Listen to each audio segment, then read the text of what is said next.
इसलिए कोई भी संशोधन, ऐसा कोई भी संशोधन जो भारत के संविधान के बेसिक स्ट्रक्चर को डैमेज करता हो, ऐसा कोई संशोधन भारत के संविधान में नहीं किया जा सकता। यहां से भारत की न्यायपालिका की ईमानदारी शुरू होती है। न्यायपालिका हमेशा बेईमान नहीं थी। वर्तमान क्या परिस्थिति है ये आपके और हमारे सामने है। भारत की न्यायपालिका में वो जो बेईमानी से चुनाव जीती हैं, गिनती में बेईमानी की गई।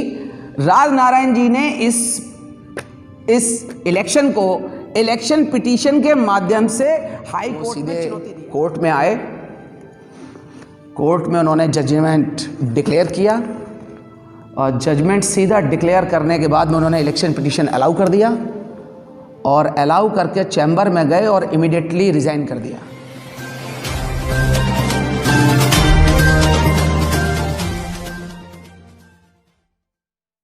आपको ध्यान होगा इस देश में अभी वर्तमान में जैसे एक बहुत ही 56 इंच का बलशाली प्रधानमंत्री पैदा हो गया है, उसी प्रकार उस समय एक महिला पैदा थी, इंदिरा गांधी। बस सही है। इंदिरा गांधी के निर्णयों को देखते हुए मुझे लगता है इसका छाती अभी 36 भी नहीं है इंदिरा गांधी के अनुसार। इंदिरा गांधी के जो निर्णय थे, आप उन निर्णय को अगर हम रीड आउट करें, 56 इंच का यही मतलब है ना कि बोल्ड डिसीजन। तो आप अगर कंपैरिजन करो तो आप पाओगे कि इसका सीना 36 का भी नहीं है उसके सामने। कैसे? देश के बैंकों का राष्ट्रीयकरण उसने किया कि नहीं किया? गलतफहमी मत पालिएगा कि मैं इंदिरा गांधी जी का समर्थक हूं। मैं पॉलिसी डिसीजन डिस्कस कर रहा हूं। एक बहुत बड़ा निर्णय था वो। उस बहुत बड़े निर्णय ने देश के जो साहूकार थे वो एक तरफ होने के बावजूद उसने राष्ट्र को ध्यान में रखकर उसने एक डिसीजन लिया कि, और उसने डिसीजन लेकर यह कहा कि नहीं, राष्ट्रीयकरण होगा। बड़ा काम किया।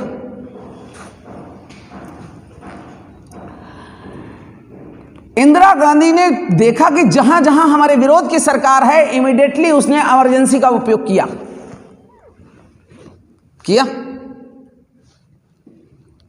मैं आपको उत्तर प्रदेश से आता हूं, इसलिए उत्तर प्रदेश की एक घटना आपको बताया जाना जरूरी है।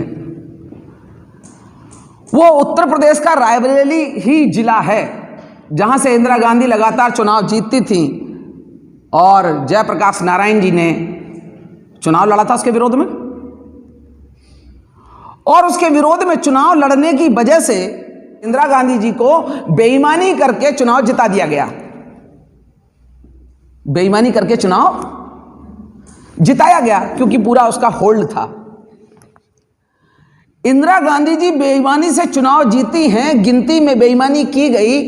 राजनारायण जी ने इस इलेक्शन को इलेक्शन पिटीशन के माध्यम से हाई कोर्ट में चुनौती दिया। ठीक है। और हाई कोर्ट के एक ईमानदार जज इतिहास में जो सितारे की तरह हमेशा चमकते रहेंगे, who may be, whatever he may be a caste, उस ऑनरेबल जस्टिस जगमोहन सिन्हा ने उस निर्णय को सुना। उस जगमोहन सिन्हा जी ने जब उस निर्णय को सुना तो इंदिरा गांधी ने अपनी जितनी आईबी थी और जितनी पूरी अपनी फोर्स थी वो पूरी जगमोहन सिन्हा के पीछे लगा दी। जगमोहन सिन्हा जी इस लेवल के जज थे कि सारे लोग ये पता करने में जुट गए कि ये क्या निर्णय देने वाला है। जगमोहन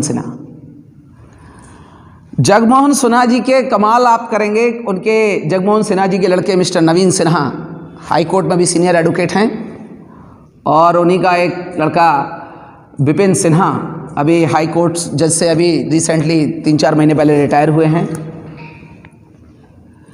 तो जगमोहन सिन्हा जी के जब पीछे सारी आईबी सब कुछ लग गया तो उनके स्टेनो को भी समझा दिया गया कि भाई जैसे ही ये निर्णय लिखा है तुम हमें तुरंत बताना किस दिशा में जा रहा है।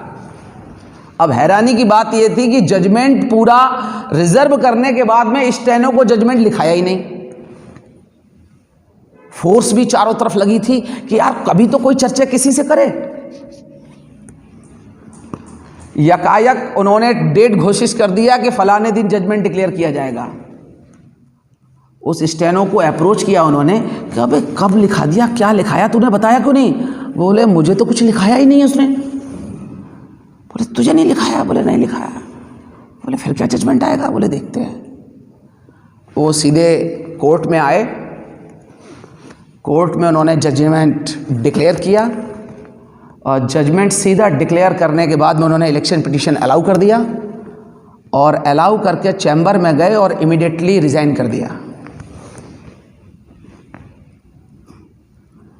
जगमोहन सिन्हा ने जजमेंट डिक्लेयर किया कोर्ट में आकर और नीचे जाकर चैम्बर में रिजाइन कर दिया। अब इंदिरा गांधी के माथे पर पसीना आ गया। ऐसा आदमी जिसके बारे में ये नहीं पता जजमेंट क्या लिखा रहा है और इसका मैं करूं क्या, ये तो जजमेंट डिक्लेयर करने के बाद भी रिजाइन कर गया।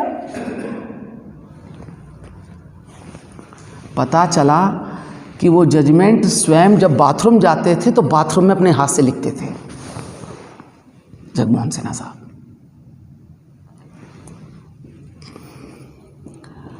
इंदिरा गांधी ने उसके बाद में अभियान शुरू किया। जब ये जजमेंट आया, इस जजमेंट को अनइफेक्टिव घोषित करने के लिए भारत के संविधान में संशोधन लेकर आई। समझना अब हमें यहां है कि ये है क्या युद्ध पूरा। जगमोहन सिन्हा के उस जजमेंट को पार्लियामेंट में संविधान में संशोधन लेकर आई और संविधान में संशोधन क्या लाया गया? प्रेसिडेंट यानी प्राइम मिनिस्टर, स्पीकर और एक दो लोगों का नाम इंक्लूड करते हुए ये घोषणा की गई भारत के संविधान में संशोधन करके कि इनके चुनाव को इलेक्शन पिटीशन में चुनौती नहीं दिया जा सकता।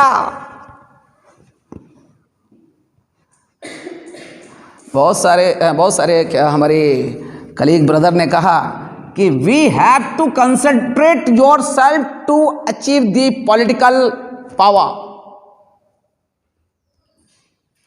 This is the view of the majority of our brothers. But I think solely to achieve the political power is not the way to eradicate our problems. This is not only the way. Bharat के संविधान में उन्होंने संशोधन ले आए कि यह चुनौती दिया ही नहीं जा सकता, इसलिए मेरा जो इलेक्शन है वो सही है। उन्होंने बैक डेट से उसको इफेक्ट में ले आए, रेट्रोस्पेक्टिव इफेक्ट। कानून बनाना उसके हाथ में था ना। अब यहां से भारत की न्यायपालिका की ईमानदारी शुरू होती है। न्यायपालिका हमेशा बेईमान नहीं थी। वर्तमान क्या परिस्थिति है ये आपके और हमारे सामने है। भारत की न्यायपालिका में वो जो अमेंडमेंट था भारत के संविधान में, वो फिर चुनौती दिया गया। और फिर केशवानंद भारती का जो जजमेंट आया और जो और जजमेंट आए, उन जजमेंटों ने एक बात स्पष्ट कर दिया कि यदि ऐसा मान लिया गया, इसका मतलब है भारत के संविधान से वो ऊपर हो गया। इसलिए कोई भी संशोधन, ऐसा कोई भी संशोधन जो भारत के संविधान के बेसिक स्ट्रक्चर को डैमेज करता हो, ऐसा कोई संशोधन भारत के संविधान में नहीं किया जा सकता। Correct? And the bounding limits was fixed to amend the constitution for any government. Judicial power exercised by the High Court of the Supreme Court is the basic structure of this Constitution of India.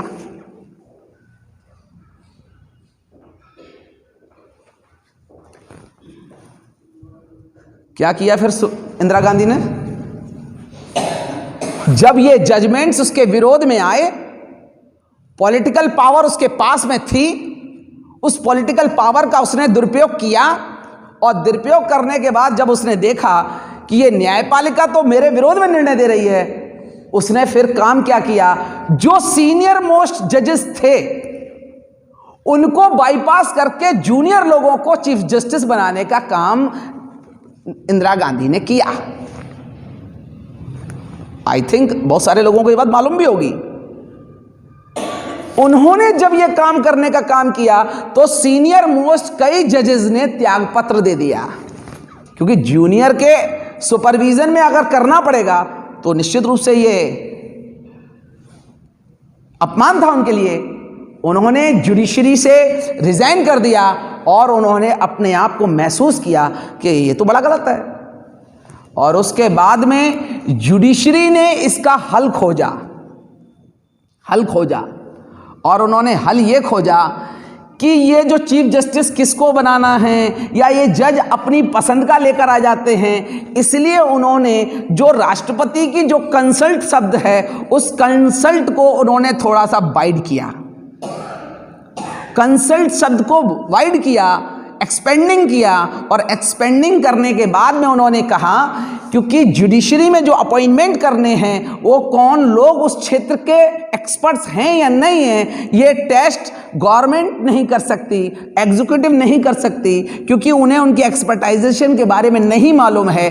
इसलिए उन्होंने एक collegium नाम की एक recommending body का निर्माण किया, और वो केवल इसलिए किया कि हम जिनको नॉन पॉलिटिकल बैकग्राउंड के लोग हैं उनका रिकमेंडेशन लाएंगे, लीगल एक्सपर्ट्स हैं कि नहीं है ये रिकमेंडेशन लाएंगे, अपॉइंटमेंट गवर्नमेंट को ही करना है। Is it clear? अपना चैनल, आपका चैनल, समाज का चैनल, देश का चैनल एनबी न्यूज 24/7 को आप लाइक करें, सब्सक्राइब करें और ज्यादा से ज्यादा इसकी वीडियो को शेयर करें, ताकि हर खबर को मैं आप तक आसानी से